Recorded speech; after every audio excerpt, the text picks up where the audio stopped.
Hello students, welcome back to the virtual class of IP. Today we are going to start with our unit 3, that is Introduction to Computer Network. Let's first see what is network. When two or more devices interconnect with each other and share all the available resources, they make a network, and when in a network computers are involved, they make a computer network. They share both their hardware and software resources and exchange data among themselves. Next is advantages of network.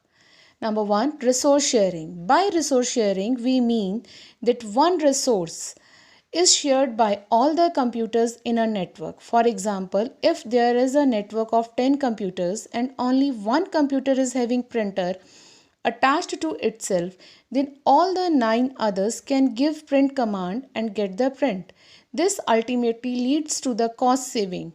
So the next need or advantage of network is cost saving. As all the hardware and software are shared with each other on a network, the cost is automatically reduced. Increased storage.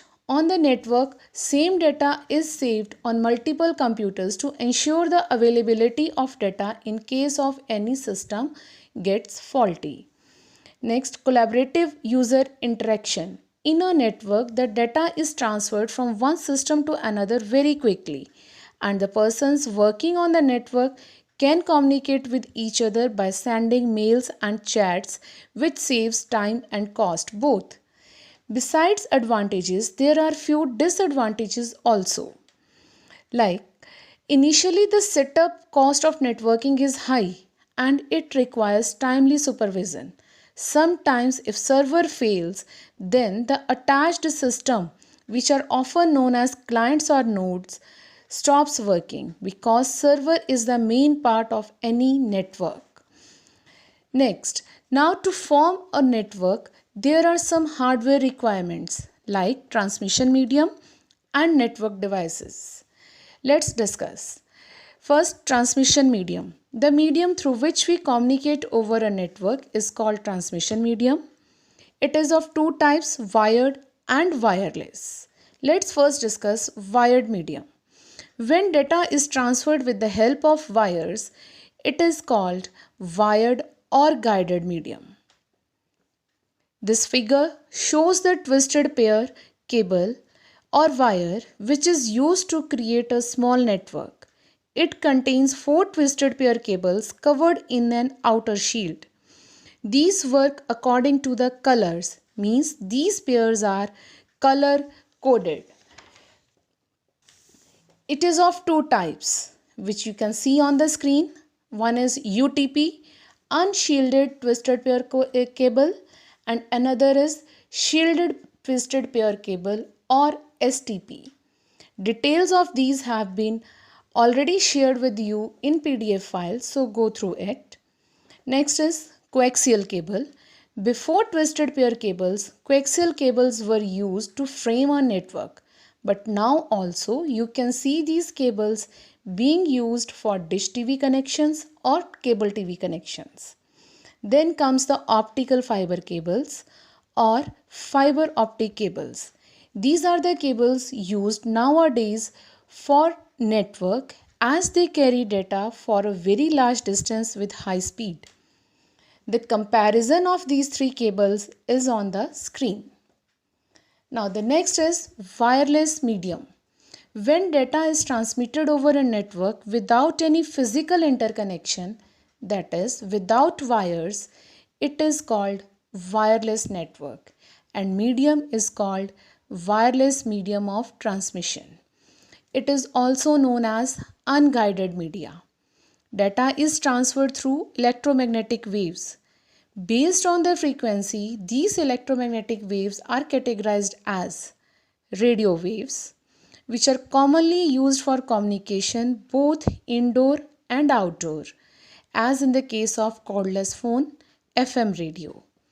Then microwaves, these are those waves which carries the data over long distance with high speed.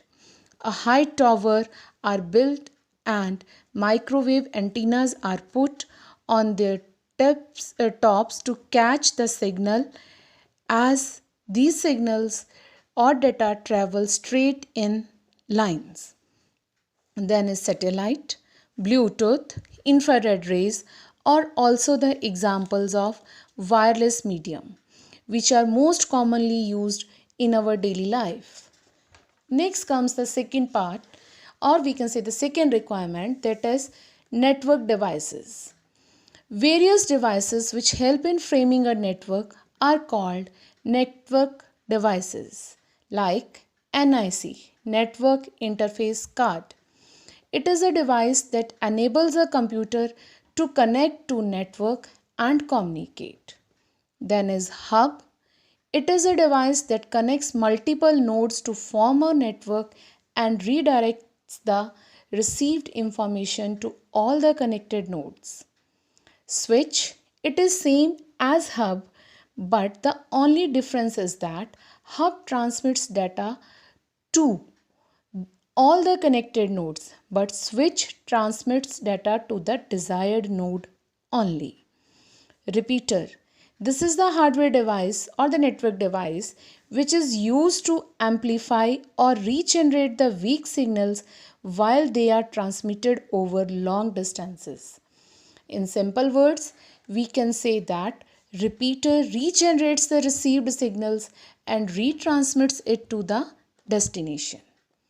Then is gateway. It is a device which is used to connect different types of networks, like ATM machines at different places is the best example of gateway, as one ATM machine is capable to withdraw money from various banks.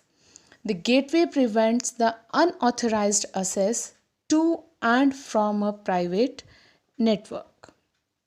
Next, router.